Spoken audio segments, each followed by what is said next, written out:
Ok. Ser bueno es fácil, lo difícil es ser justo. Aperturamos la ponencia con esta frase del autor muy conocido, quien es Víctor Hugo. Un ameno y cordial saludo a todos los audiovisores que se vienen conectando a través de las diferentes redes sociales de la Asociación Jurídica de Derecho en Línea.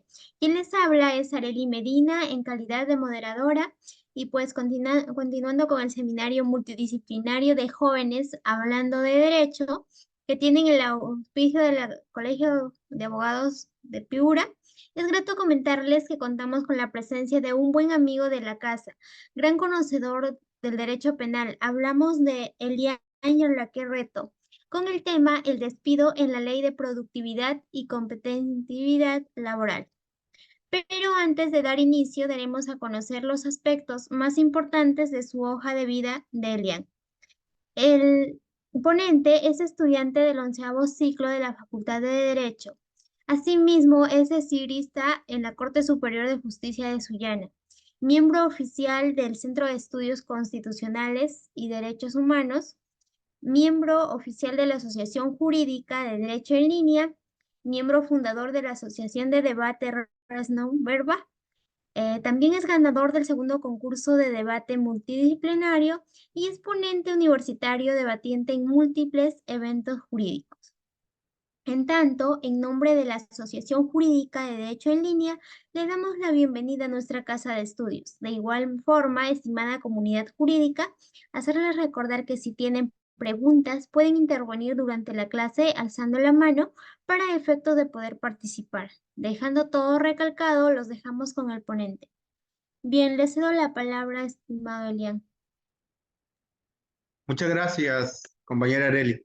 Un gusto poder compartir esta noche, un tema tan importante como es el despido disciplinario dentro de la ley de competitividad laboral, la ley de productividad y competitividad laboral. Unos aspectos que no se toman muy en cuenta dentro de la carrera de derecho o una rama del derecho no muy tocada dentro de los círculos de estudio. Por eso le agradezco, perdón, a lo que es Cristian y a la Asociación Derecho en Línea por darme esa oportunidad de poder explayar este tema tan importante.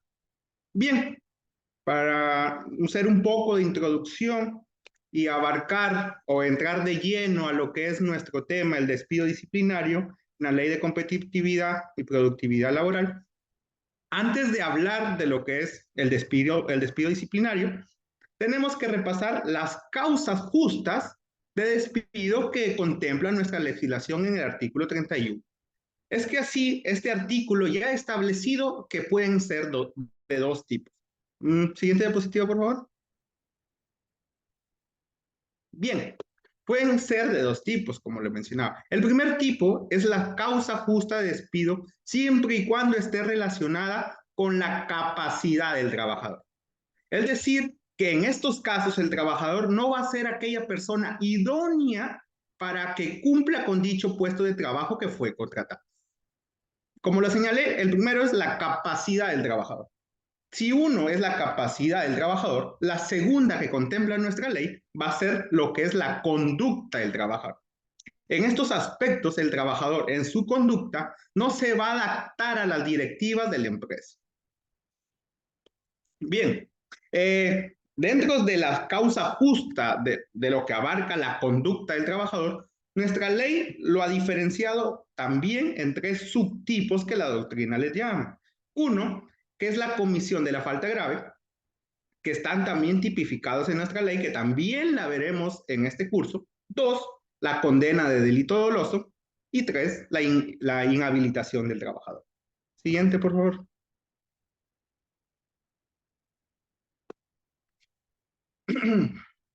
Pero la pregunta nace, o nos preguntamos nosotros como estudiantes, ¿qué es falta grave? ¿Por qué nuestra ley condena o sanciona la falta grave? Para definir un poco, tenemos que ir al artículo 25 del tubo de la Ley de Productividad y Competitividad Laboral, que define ya lo que es la falta grave como aquella infracción por el trabajador de todos los deberes que emanan del contrato.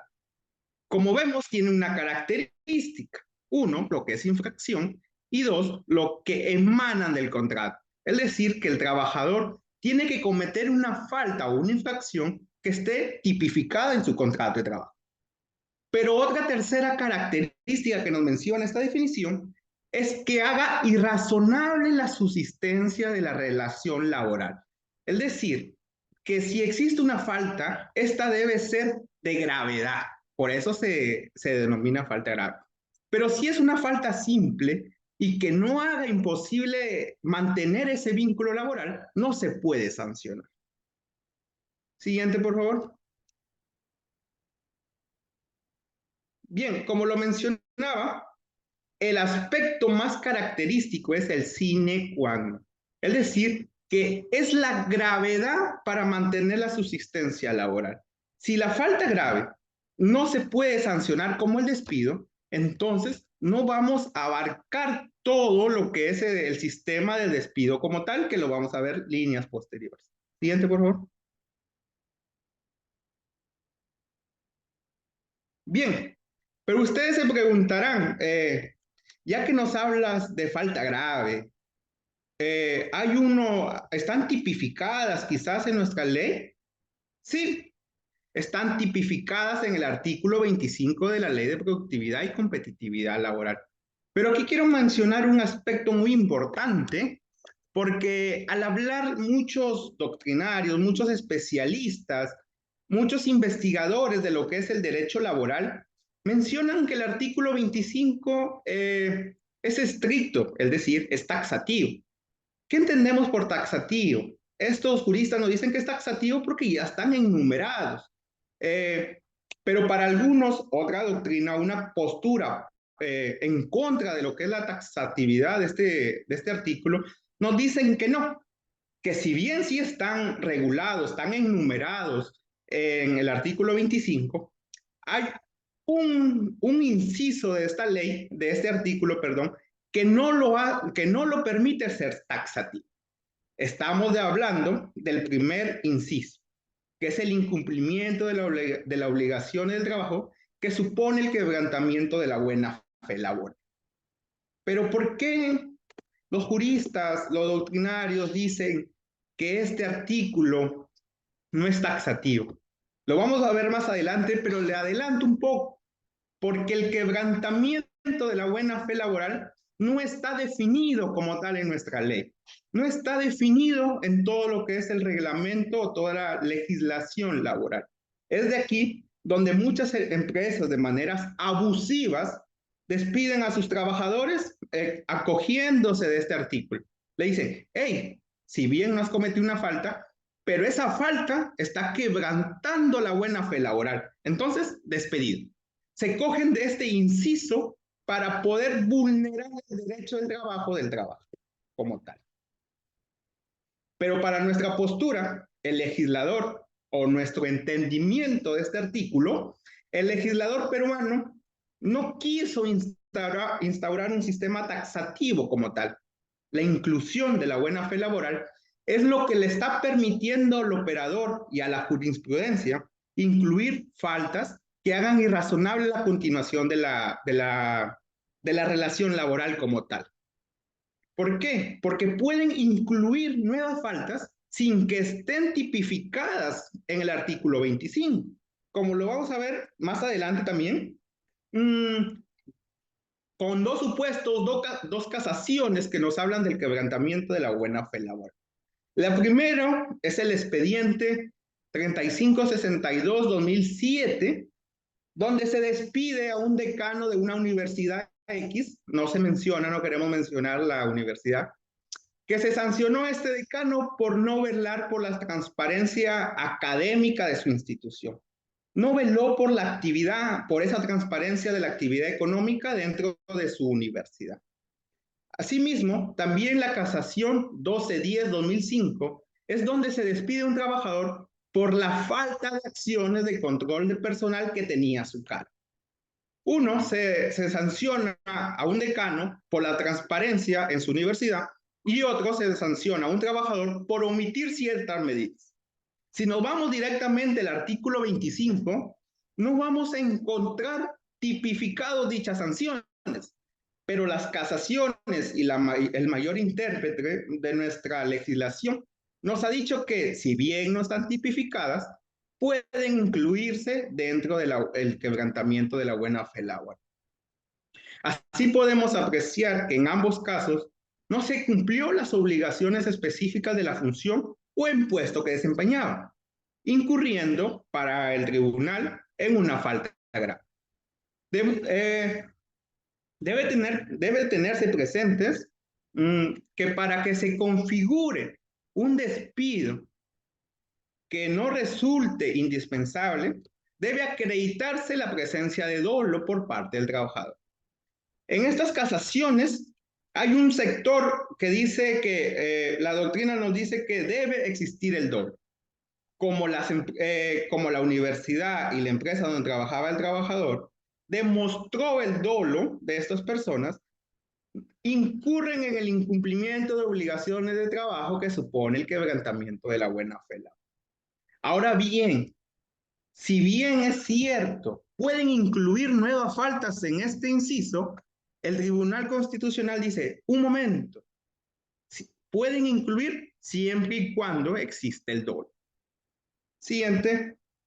No pases, disculpa.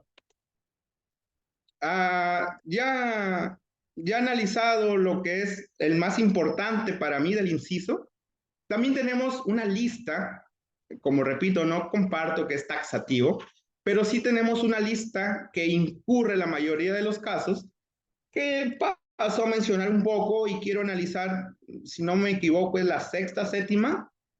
La segunda es la reiterada resistencia al orden relacionada de los labores. La otra es la paralización intempestiva de labores. La inobservancia del reglamento interno, reglamento de seguridad o higiene industrial. Una apropiación consumada o frustrada de bienes o servicios del empleador. El uso o entrega de terceros aquella información que esté reservada del empleador. La sustracción o utilización no autorizada de documentos de la empresa. La entrega de información falsa al empleador con intención de causarle un perjuicio o obtener una ventaja. La competencia desleal también se sanciona en este articulado, en el artículo 25. Y aquí quiero llegar. Siguiente, por favor. Bien, aquí quería llegar. Lo que era no aparece ahí.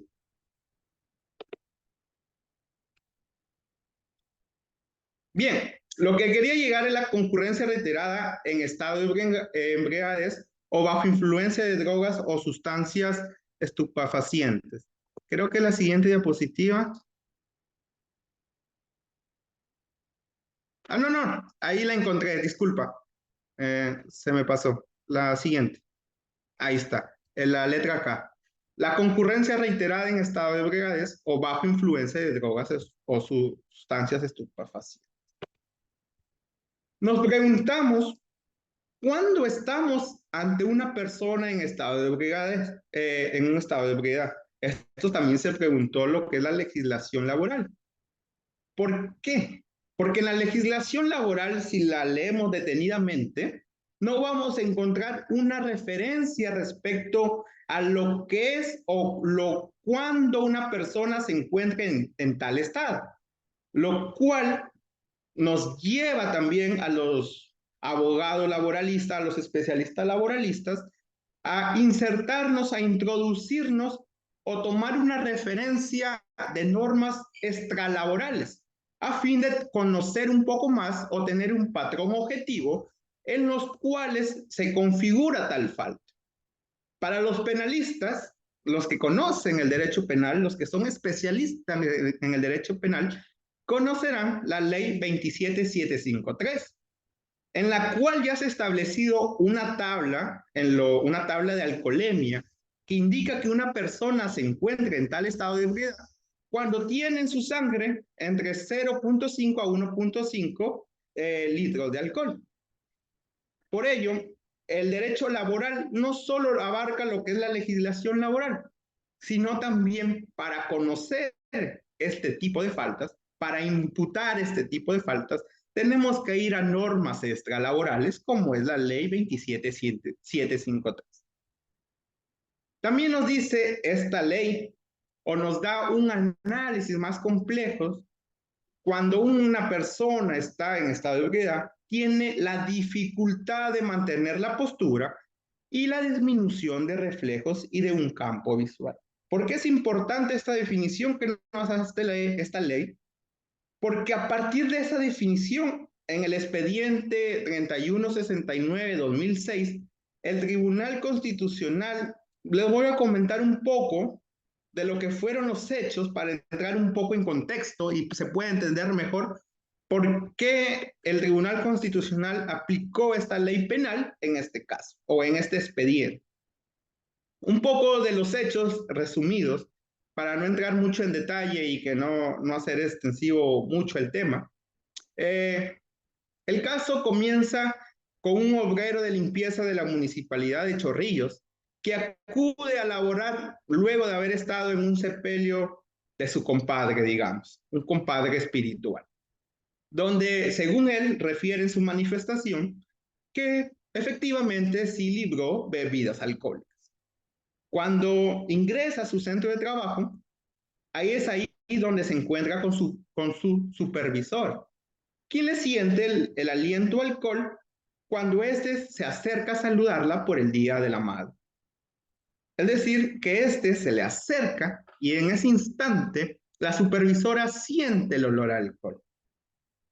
Dentro de sus funciones, la supervisora notifica inmediatamente el hecho a las autoridades competentes para poder sancionar al empleador, a esas autoridades competentes de la municipalidad, quienes solicitaron a la autoridad policial, porque esto va de la mano con la autoridad policial, porque ellos llevan a cabo el examen de alcoholemia para confirmar o para verificar el estado de ebriedad del obrero, donde arroja que tiene más en el dosaje etílico arroja que tiene más de 2.5 de alcohol en la sangre.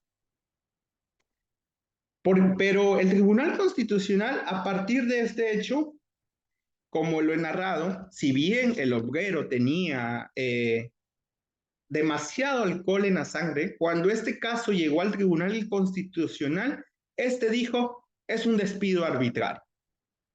¿Pero por qué es un despido arbitrario?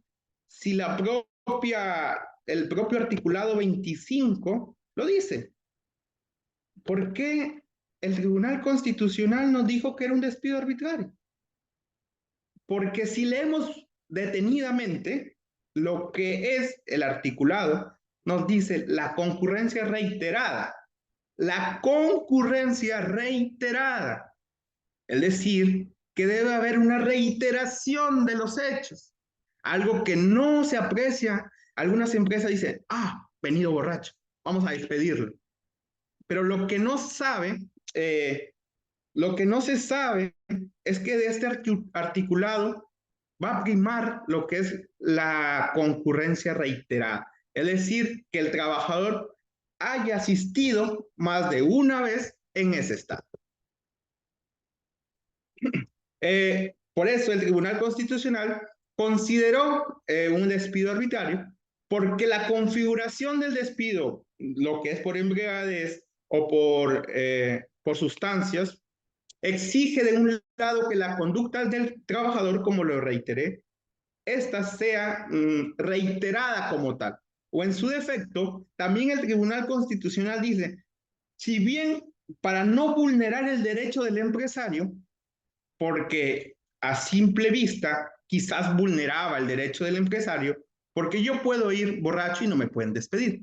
Podemos decir que vulneraba el derecho del empresario. Pero el Tribunal Constitucional te dice, si bien puede ir, pero esta capacidad o esta condición del trabajador no debe vulnerar la capacidad para ejercer su trabajo. Es decir, pongamos el ejemplo que un trabajador un obrero maneja un tractor y este asiste en estado de ebriedad y maneja que él no solo está poniendo en peligro su vida, sino la vida de los demás. Para el Tribunal Constitucional, En estos casos donde se pone en peligro otra vida, o se pone, o en estos casos donde el trabajador pone en riesgo su capacidad para realizar dichas actividades por las cuales fueron contratadas, suple o suprime lo que es la concurrencia reiterada. Es decir, que en estos casos ya no debe existir la reiteración de los hechos. Solo basta que se haya cometido una vez. El Tribunal Constitucional, para mí, fija dos supuestos bien claros. Uno, como lo mencioné, que sea reiterado. Es decir, que haya ido en varias veces en estado de ebriedad, demostrando, ojo, no puedo decir, oye, hoy ha sido en estado de ebriedad y mañana también, pero solo le saqué un dosaje etílico. ¿Cómo demuestro que la otra vez también fue en estado de ebriedad? La empresa tiene la obligación de mostrar la reiteración con dosajes etílicos. Es decir, que deben existir dos dosajes etílicos. Si es así, recién se puede iniciar el proceso de despido.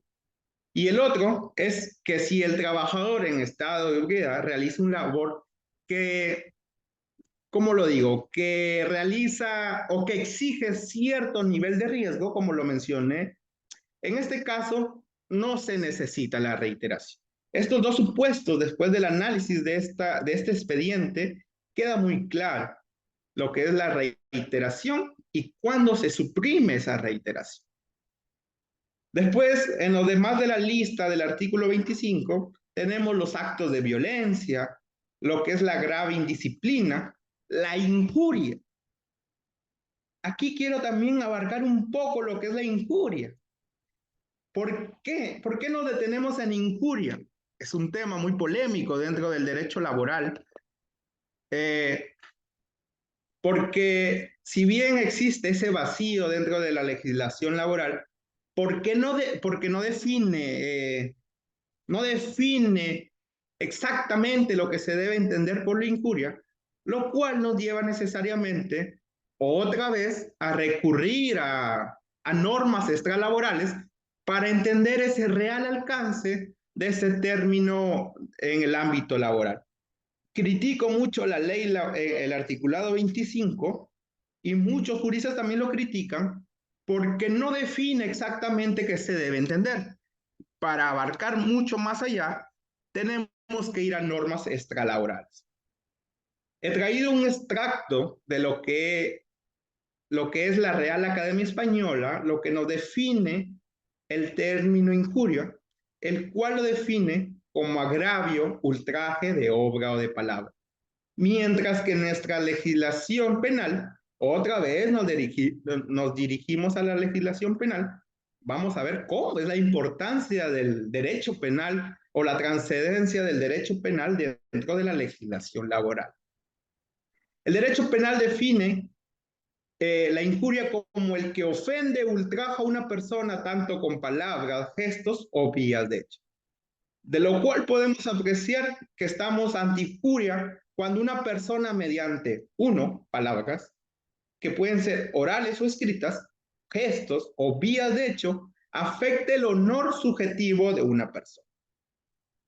Pero aquí nos paramos un poquito porque tengo una opinión aislada de lo que es la injuria en este aspecto del derecho laboral, porque no soy de la opinión de que toda ofensa sea verbal. No toda ofensa verbal o escrita se debe considerar como injuria en el ámbito laboral. ¿Por qué? Porque no toda injuria es pasible de despido. La supuesta falta que se comete el trabajador debe ser cometida o debe graduarse lo más estrictamente posible, porque el despido de un trabajador debe cometerse como la última ratio del derecho laboral, como la última instancia, cuando la falta sea demasiado grave, sine qua non. Por eso esa era la característica. Hay una casación que nos hablaba que una trabajadora insultó por redes sociales a una empresa, donde le ponía que era una empresa, y me disculpan las palabras, una empresa, para que no suene mal, una empresa asquerosa, digamos, entre comillas, para cambiarle el sentido, porque dijo otra palabra. Esto se llevó al Tribunal Constitucional y el Tribunal Constitucional dijo que no toda injuria o no todo agravio de palabra, en este caso escrita, era considerada injuria. ¿Por qué? Porque existe otro mecanismo para poder sancionar al empleador, en este caso al obrero. Cuando no exista otro mecanismo como es la sanción administrativa, recién se puede acudir a lo que es la sanción drástica, que es el despido. En este caso también nos lleva a lo que es el faltamiento de palabra verbal o escrita, que es otra de las características, que para mí está dentro de lo que es la injuria. El daño intencional a los edificios, instalaciones, lo que es obras, maquinarias, instrumentos, documentación, etc. El abandono del trabajo por 3 días sin poder justificación, sin ninguna justificación de tal del trabajador. Y eso va de la mano con las ausencias injustificadas, la impuntualidad reiterada. Muchos tardones por ahí ya han sido sancionados siempre y cuando este sea acreditado mediante el registro de asistencia. Y como último, que recién ha sido añadido, lo que es, siguiente diapositiva, por favor.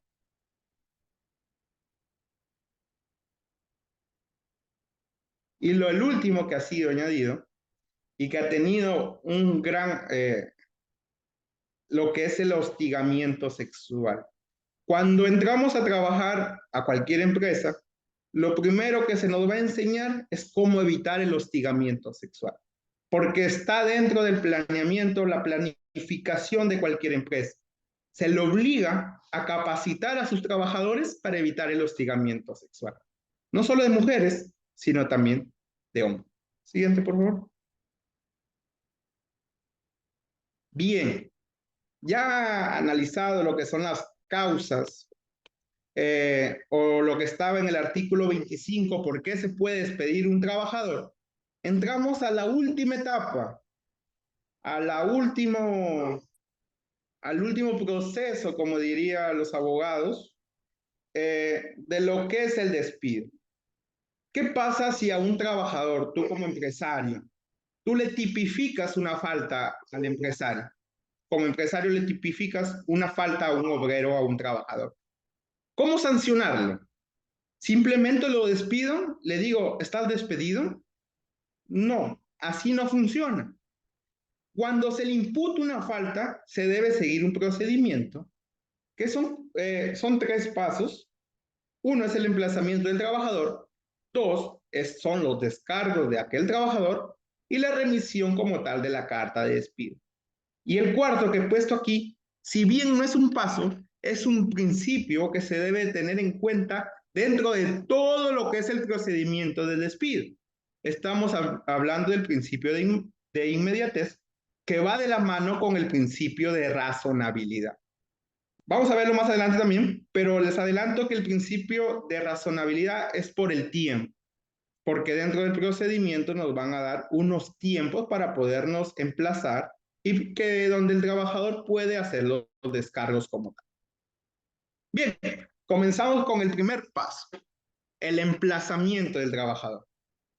El despido como tal se inicia con una carta de imputación de cargos, que tiene como fin que el trabajador conozca la imputación o la falta que se le imputa dentro de las causales que ya mencionaron. Por ejemplo, el trabajador reiteradamente en estado de ebriedad. Yo, como su jefe inmediato o como la empresa, tengo que cursarle una carta en la cual se le imputa dicha conducta. Siempre y cuando, por eso viene aquí lo que es el principio de inmediatez, debe cursar dicha carta de emplazamiento o de imputación de cargos inmediatamente después de haber conocido la causa de despido, a fin que en un plazo razonable el trabajador efectúe su descargo respectivo. Aquí es donde entra, no solo aquí, también lo veremos en el otro aspecto, la inmediatez. Es decir, que si yo conozco la falta el día de hoy mismo o más tardar el día de mañana, debería estar imputándole la falta al trabajador. ¿Por qué? ¿Por qué no esperar para imputar la falta?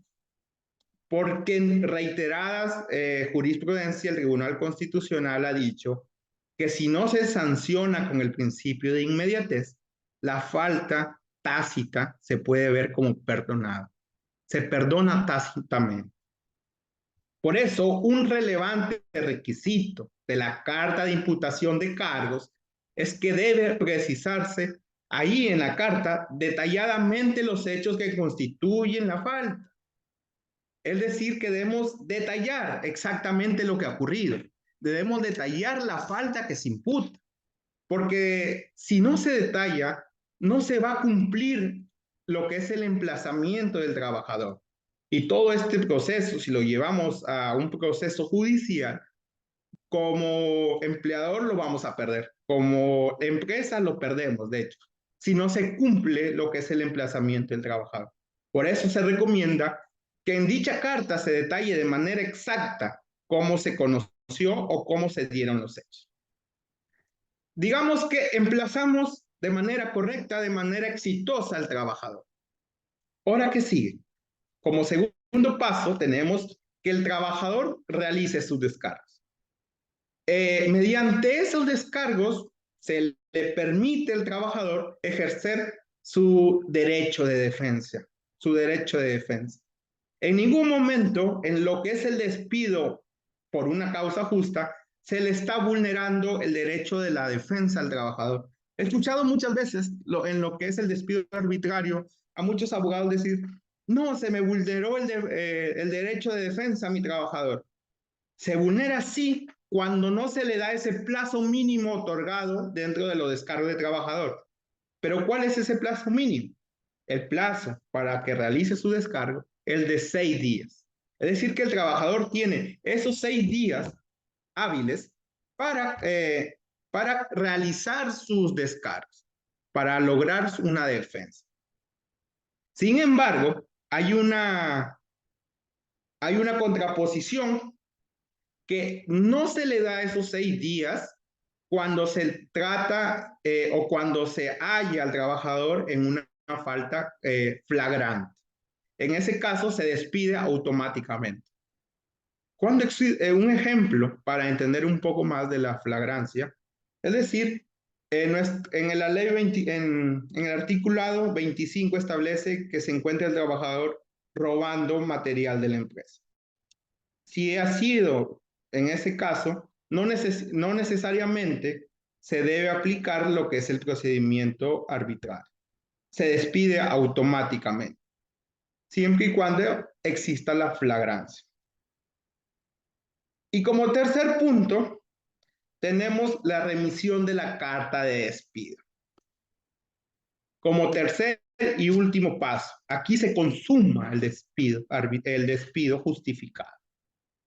Después de los 6 días de haberse producido el descargo, si bien uno puede el trabajador haber realizado su descargo, o dos, el trabajador no realiza su descargo y se vence ese plazo que se le otorga de 6 días, el empleador, la empresa, ya puede legalmente, entre comillas, despedir al trabajador. Ya tiene esa facultad de despedir al trabajador, por lo cual deberá comunicarle el despido por escrito mediante una carta en donde se le indique el modo de la causa y la fecha de cese.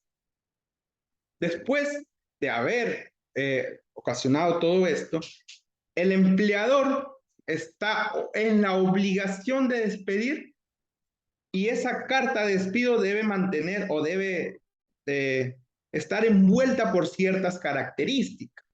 Uno, que se exprese el modo o la causa en el articulado 25, que es la causa que se le impute, no debe despedir por una causa distinta a la que se imputó dentro del primero, donde era el emplazamiento del trabajador.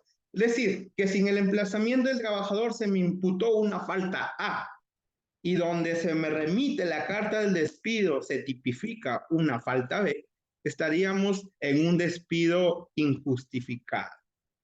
Por eso hay que tener mucho cuidado en estos dos aspectos.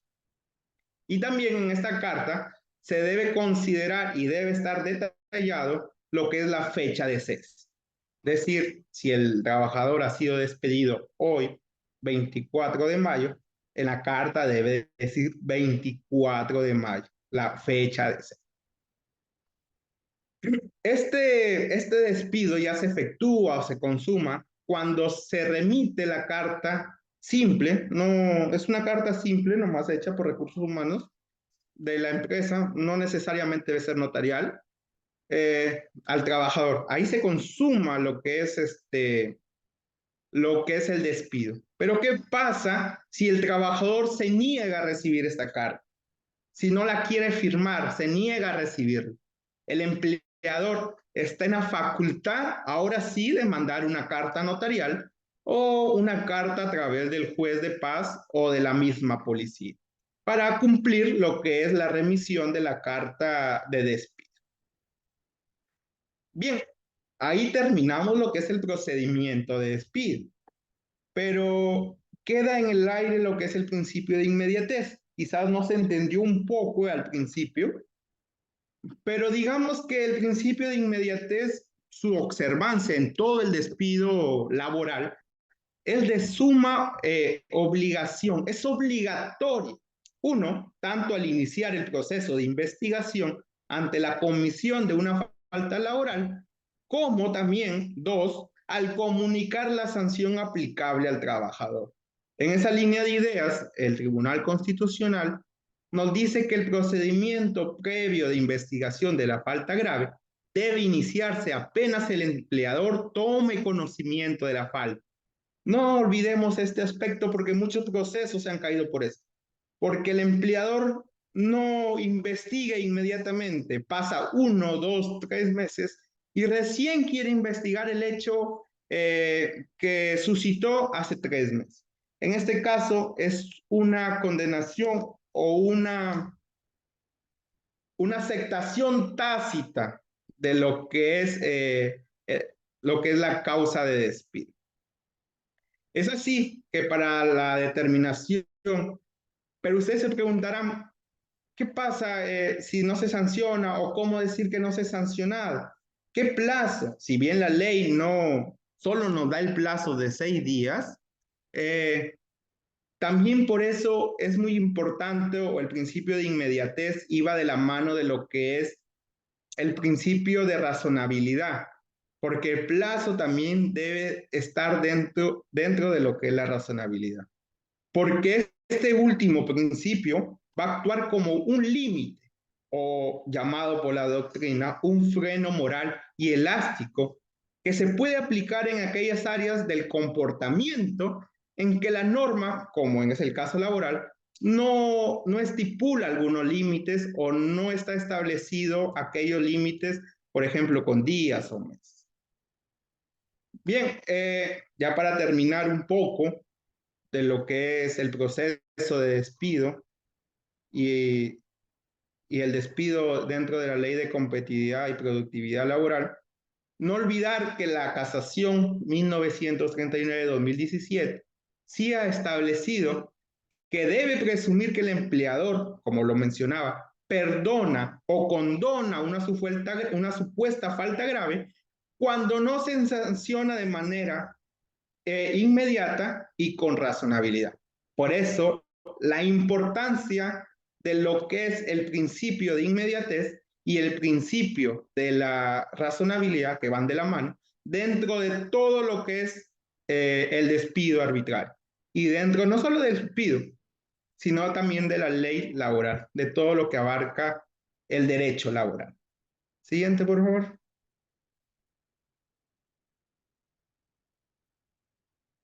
Ya para un poco de las conclusiones de lo que hemos hablado y no abarcar mucho, creo que ha sido de manera concreta y precisa.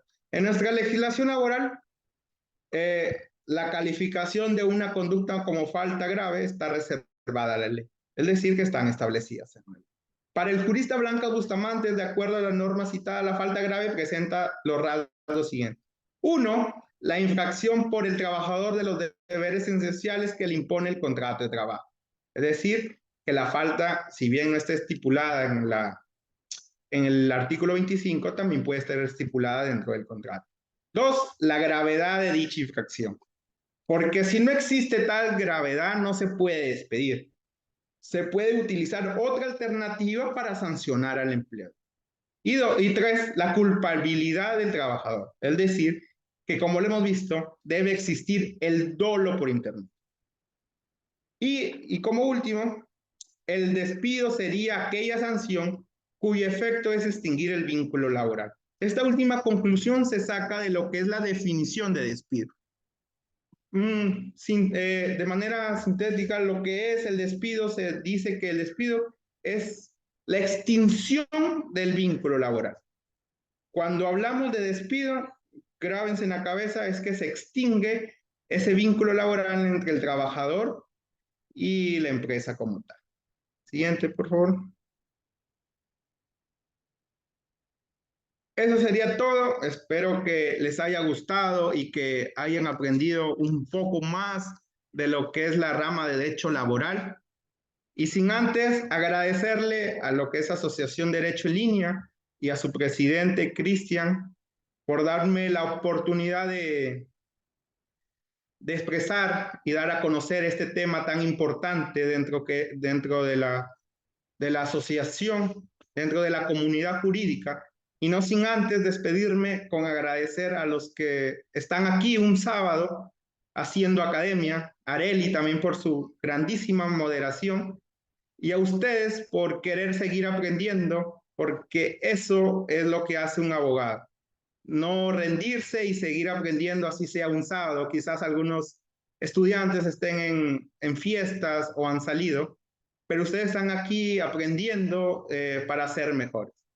Un gusto haberme compartido con ustedes y espero verlos pronto, quizás litigando o en una institución del Estado. Muchas gracias.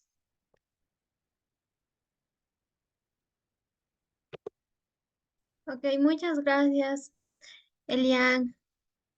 Muy excelente ponencia.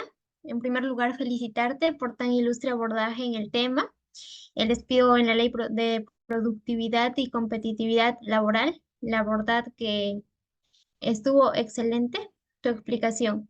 Bueno, tenemos unos minutos para poder responder algunas preguntas por parte del público.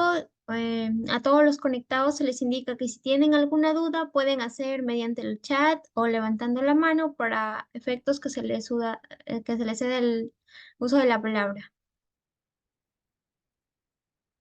Buenas noches con todo lo presente, buenas noches con estimado el ponente.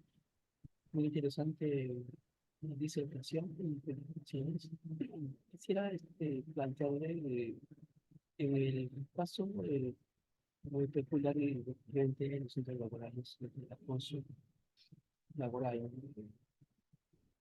Entonces, el primer procedimiento o el primer acto para poder que la mujer se siente vulnerada en ese aspecto, ¿cuál sería y cómo y dónde, bajo qué primer autoridad dentro de la empresa?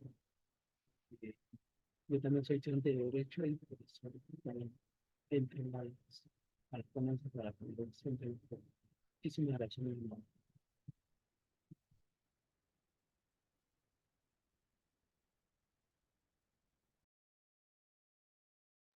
Hola, así para responder. Ay, perdón. ¿Se me ve? Sí.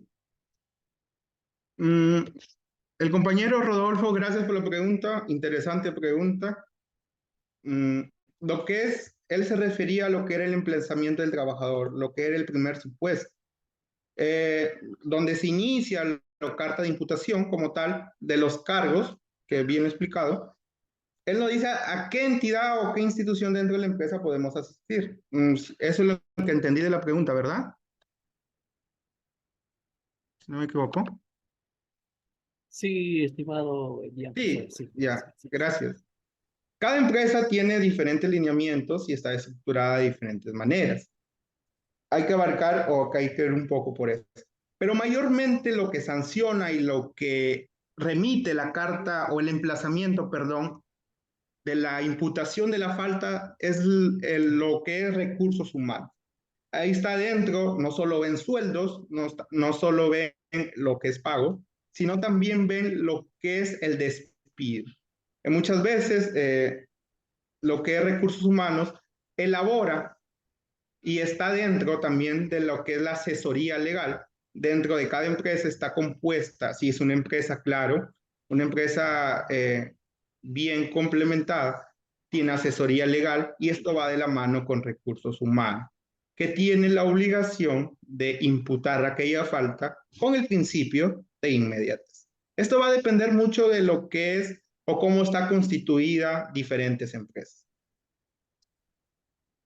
Espero que se haya resuelto un poco tu duda y quede un Sí, poquito más sí, claro. Elian, sí, y si por A o B, después que se agota la vía dentro del centro laboral, se podría ir a un proceso contencioso administrativo, sería, ¿no? Lo que correspondería, o laboral directamente ya. Un juzgado Si de- si se ha sancionado como dentro de la vía administrativa, claro, se iría ante un contencioso administrativo.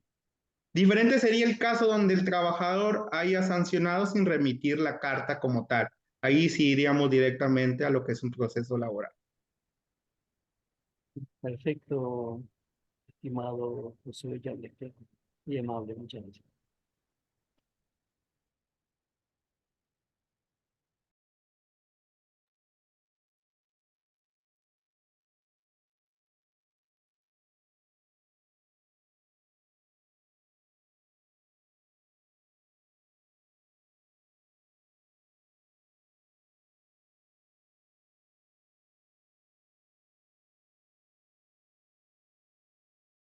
Muy bien, estimado Elian, creo que con ello estaría conforme referente a las preguntas. Eh, Te agradecemos por la ilustre ponencia que nos ha brindado hoy. Asimismo, te hacemos la intensiva invitación para próximos eventos que vamos a tener a priori. Y bueno, con ello estamos culminando la sesión de hoy. ¿Algunas palabras de reflexión para la comunidad jurídica? Mm, Gracias, Cristian. Te conozco hace varios años y la capacidad que tienes para manejar un círculo de estudio.